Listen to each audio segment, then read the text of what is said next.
I got this strange epiphany regarding, for example, helping system or helping teachers. So when we try to help someone to change their habits, their attitudes towards something, it's actually much more difficult to do that on mental level. So if I use these classical teachers methods, but I have this or that, there is this method, there is that method, and I'm not involving body and subconscious mind. So actually, this is a really long road. This is a really long road. If I give methods how you can do that by working with your subconscious, that actually this is a shortcut. And by that, actually, we can actually solve maybe this mental level as well. And this kind of a paradox, right? We cannot get the grasp on the mental level of the surface of education. And actually, we need to go on the subconscious level and actually give methods to teachers how to help them get rid of deep stress, fear of this, fear of that, how to create your safe space in a classroom, how to open your imagination. Actually, we need to do this through subconscious level. And I have some training sessions coming next month, and I think that that's what I'm starting to do right now, to work with subconscious methods to give teachers and other companies, kind of that. What do you think about that? I think it's very nice. It's a very good idea. It might be quite threatening for teachers. So there comes science. The good thing is really science has had some grasp on it, right? In Switzerland there is this, I hadn't told you, but in Switzerland there is this scientific institute what studies subconscious, and I read one wonderful book in English called My Weight. I couldn't find it in English, just in German, and wonderfully explained concepts of developing understanding of subconscious, and just wonderfully. So when we put this kind of arguments of science in the front of them, that guys, check this out, and we make disclaimers and borders where you can be safe.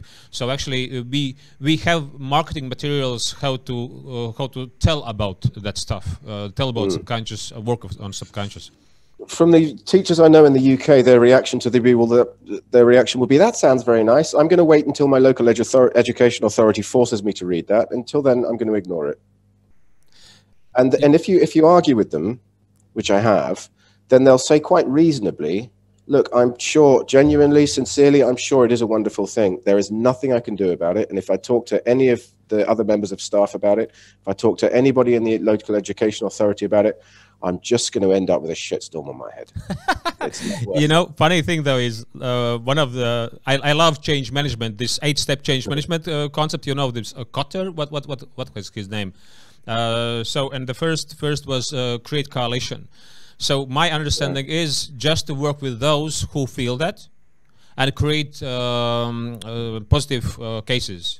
So this is like the first stuff about that. And there is one really strange aspect about Latvia, that Latvia is kind of really spiritual minded. This is really huge amount of people who are like open-minded towards spiritual.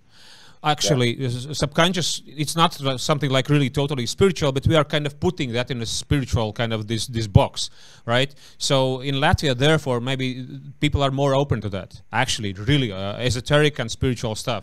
So, and still, I think that in England, there should be, and there are guys who are open to that, right? There should be. There are. The problem with somewhere like Britain is that interests cluster, right? The kind of people who are interested in this are not the kind of people who are high court judges or influential opinion columnists. Know? Are you sure? I know a few high court judges. Okay. And the kind of people who are into these interests, they tend to cluster around other things as well that we don't consider very valid in the mainstream of society. And so the issues themselves get marginalized and dismissed because of the kind of people who are drawn to them. Which is it's a barrier. It's a real barrier. Now, if you want, for example, if you want to change the education system, I'll give you an example of how slow it can be. I did a workshop a few years ago for a county council, Bedfordshire County Council, for the schools improvement department. I didn't even know that a council had a schools improvement department. Okay, fine. They have a schools improvement department. I showed up there thinking it's going to be 3 people, 4 people, 130 people in the schools improvement department of Bedford County Council. And how many people are in this county? There are about 40 schools, and 130 something people in the schools improvement department. And it turns out each and every one of them, every single one of them, is an ex-teacher, fed up with the system, wants to find a way to change it.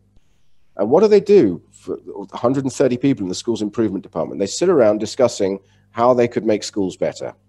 And who do they give their recommendations to? People who aren't listening. And that's just Bedfordshire County Council. I don't know how many there are in Solihull or in any other county council in the UK. There must be thousands, maybe tens of thousands of people who are being paid public money to sit around and think about, how do we improve education? And whatever ideas they come up with, nobody listens to. So if you want to build a coalition, maybe start with those 130 people from Bedford County Council, and then maybe Buckinghamshire County Council have got another 140 people who are doing the same job. If you get those 270 people together, maybe you have a beginning of something. And then there are, I don't know how many councils up and down the UK. And that's before you go anywhere near central government or anywhere near the Department of Education who set the actual policies in consultation with the local education authorities. And it's a massive, mammoth undertaking. And everywhere along this network, you're going to have nodes of people saying no, people blocking. Lots and lots and lots of people blocking. A lot of the people in the system really want to improve things. They really want to improve things. That's why they're in the system. And a lot of the people in the system want to keep the system going. The first job of a bureaucracy is to keep the bureaucracy going, right? The second job of the bureaucracy is to serve whatever purpose the bureaucracy supposedly serves. The first job is to keep itself going. And more of these people want to keep the bureaucracy going than to improve anything. And they know, they're experts. They have all the tricks about how to kill initiative. It's their job, and they do it very well. Why is Killing so? Initiative is their job. So it's kind of quite a cliche, right? That bureaucracy can kill initiative. And those bureaucrats who are like towards that, kind of they are open-minded towards initiatives, they are kind of are pushed out of the system. What's your take? Why is that happening so? The bureaucracy needs stability. It absolutely needs stability.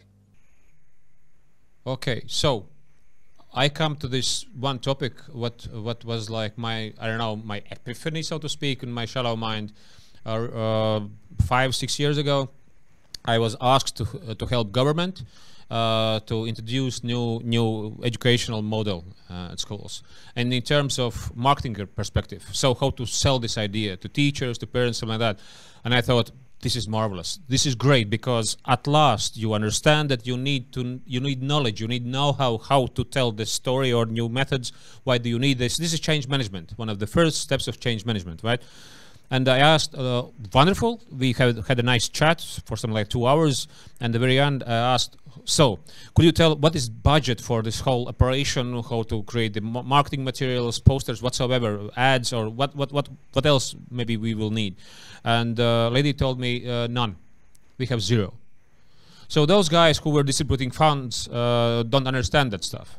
They just don't understand. I know that for those guys who deliver those funds, for those guys, there should be before that marketing specialist who would explain why marketing would be needed, so to speak, right?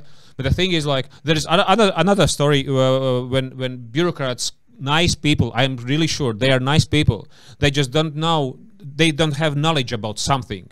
And one again, state company came to me and asked, listen, we have something like 2,000 employees and we need this and that. And I said, listen, we can make it cheaper and more effective. Let's do this. It will be cheaper and lot more effective. It will hit your targets of team building, knowing each other, learning new methods. And she said, listen, one controlling institution don't understand that this could be a valid way of learning. So we cannot do that. So the question is about knowledge, about know-how of bureaucrats, right? And so the question maybe comes to the topic of how to school bureaucrats, how to help them to understand stuff. Because they are not bad people, but I understand. They are just, again, they are in the system with their knowledge, their habits, and some of them are really like stubborn towards stability to kill some ideas, right? But there are some bright minds, and the question how to work and how to help bureaucracy. Right. That's half the question. The other half of the question is, why is there a situation where some dude says no and everybody else says, okay? Why is that happening? Somebody came to you and said, an organization says no, so we're not doing it. Why didn't that person who came to you with the news that the organization said no, why didn't that person turn around to the dude who said no and say, why are you saying no? It's a fantastic idea. Why didn't they sell that idea? It's already sealed. It's like... Sealed in what way? Yeah, sealed and done, and everything is signed. In what way? Yeah, this is by whom? When? So there is a chain of reactions. I understand that what you are saying. That so, for example, can we move one step behind before that, right, and change or improve? So it's like whatever. We understand that the system is have different incentives. Right? Okay, so in some ways, the system has the kind of leadership protocols of a mafia or a gang. In some ways, which is that there are some people who can just say, boom, we're doing it, or we're not doing it, and it happens. Yeah, like because Captain Picard. They are emotional leaders, or they are kind of influential, like Grey Cardinals or something like that. Right. Okay. Yeah. So whoever is dealing with those people, whoever's curating those people and managing those people needs some serious coaching in how to deal with the boss, how to manage their boss.